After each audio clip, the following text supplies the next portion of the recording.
everybody. Welcome back to Unapologetically Woman. This year we're celebrating phenomenal women all across Kentucky who make no apologies for their perspectives or the impact that they're making in the community. Today we're celebrating Laura McDonald. Laura is the president and founder of Impressions Marketing and Events, where she provides marketing services for nonprofits and educational organizations. Laura is a wife, a mom, an educator, an entrepreneur, and she is passionate about leading the next generation in her field.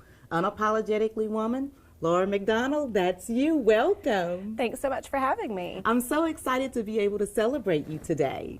Well, thank you. Again, I'm honored to be here and be among the women that you're featuring.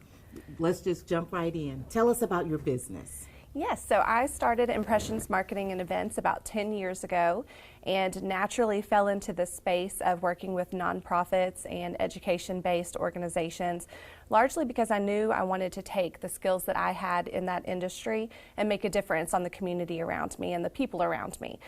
So again, have had the opportunity to work with a lot of really incredible organizations and help them to further their mission.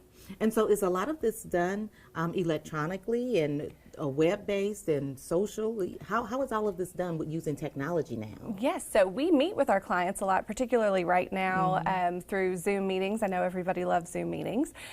So we interact with our clients in that way. We're starting to get back out and meet with them. But in terms of the marketing message for them, we manage social media for some clients. We work on websites, but we also work on print materials and takeaway items. So in certain organizations that we work with, it might be valuable for them to have tools for people to pick up if they're stopping by a particular center or need information about something. So we, again, do everything kind of through the gamut of marketing to help them convey their message. And so does a person have to know what it is that they want, or do you help organizations decide what it is that they need? It works. How does that work? Yeah, it can work both ways. For some organizations, we're helping to supplement some internal people that they already have who are working. So it might be that they don't have the resources internally to do graphic design or to manage their social media on an ongoing basis, but they know what they want. So we step in and help them with that. For others, it might be they know what their end goal is, but they're not sure how to get there. So we'll work with them to create that strategy and come up with all of the marketing messaging around that, as well as the design and any other elements that go into it. So it can work both ways. So the last 18 months for everybody has just been whatever it has been, right? How has it affected your business? Actually, our business has grown, which I am so very thankful for. As you said, everyone has experienced this in different ways. But the nonprofits and the education-based organizations that we work with have found a greater need to communicate with people during this time frame. So we've been able to continue our work with the clients that we've been working with, as well as work with some others who needed additional support and help during this time, just to kind of navigate what communication looks like in this changed world. And so not only has your business grown, but your family has grown during the pandemic as well. Yes. Tell us about that. Yes, so my husband and I welcomed our fourth little one, Fletcher, earlier this year. So we have 4 children, Clark, who's 10, Sutton, who's 6, Bennett, who's 3, almost 4, he'll tell you, and Fletcher, who's 4 months. So we're a full house, somewhat chaotic, but wouldn't trade that for the world. Well, I can just imagine that it's very busy around there. Yes, it is. And thankfully, my business works very well with that in mind. I will work a lot of times early in the mornings or late in the evenings in order to be able to spend some more time with my family during a typical work day. So it's really nice that it allows that structure for me to still work and complete things for clients while also getting to spend and value that time with my family. Family is so important, right? But you've had some really tough challenges over the past. Tell us about them. In 2008, my husband and I were in a head-on collision. We were heading back to Georgetown, where we live, from Lexington, and another driver crossed the line and hit us head-on, going around 70 miles an hour. So at that point in time, neither of us can recall very much from the accident, but I remember waking up in the hospital.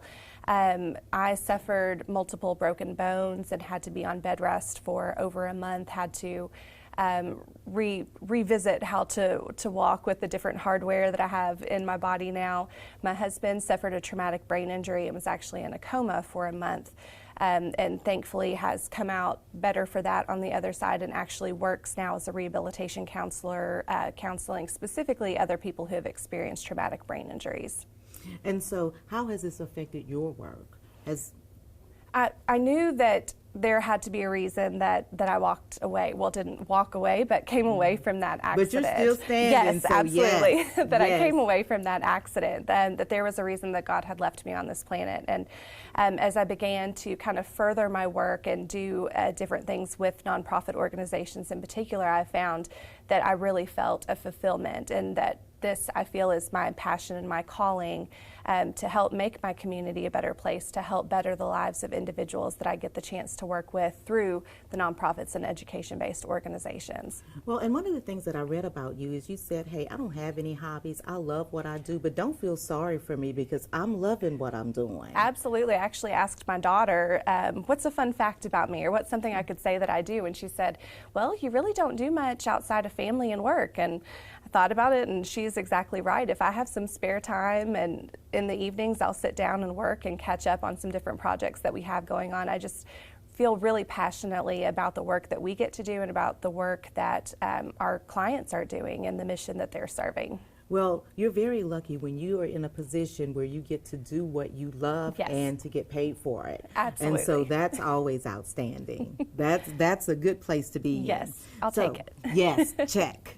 So you were also named 2017 Young Entrepreneur of the Year. Tell us about that. Yes, so that was exciting. That's through Commerce Lexington, an application process, and was really honored to receive that recognition. And shortly thereafter, also achieved our certified women-owned business designation through the state of Kentucky. So we had a lot of exciting things happen in that time frame. And again, just recognition of the fact that I am a women-owned business, I am a young entrepreneur, and was really proud to be recognized for both of those. So that's exciting. What is going to be next on the agenda for you? Are you planning to build your business even more with the growth that you've already seen over? That's a great question. I know a lot of people, when they think about their businesses, they want to build to multi-million-dollar organizations with lots of different people that they work with. I'm really happy with the size of my organization. I was able to hire a couple of new individuals to work on our team in the past year who are just fabulous. I'm happy with the size of our team, and I never want to get so big that I don't get to interact with our clients and get to see the mission in action. So that's really important to me to stay relatively small in terms of our size. However, we are looking to grow in terms of making an impact within more organizations here in Central Kentucky and beyond. So looking for new clients and new opportunities to support them. And so one of the places that I see you work real closely is with First Five Lux. Yes, I love First Five Lux. That's one of my favorite clients that we've had the opportunity to work with, and getting to work with you and others who serve on that community-based committee has been a wonderful experience. And I like to think I have my own little focus group internally with my family who gets to help us with some of that messaging too. So you get to use some of the things that we talk about at First Five Lux at home. Yes, absolutely.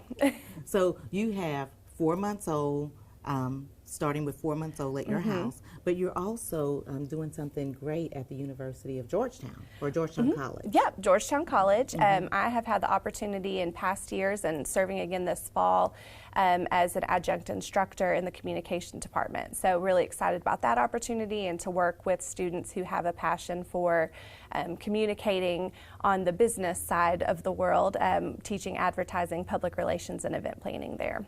And so I'm interested to know about that because now people text more than they talk. And how does that play into what you're teaching at Georgetown?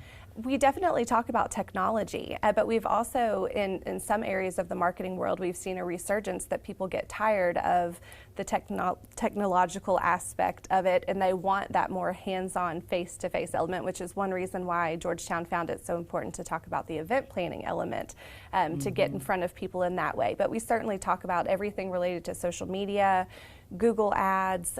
We're looking at doing certifications in our advertising class so that students walk out. The most important thing to me is that they walk out able to start a job and help work within an industry immediately. So, but that's not all you do. you do a lot of volunteerism. Tell us about that work. Yes, so I work with Bluegrass Families First, which is an organization that helps move families towards self-sufficiency here in Lexington.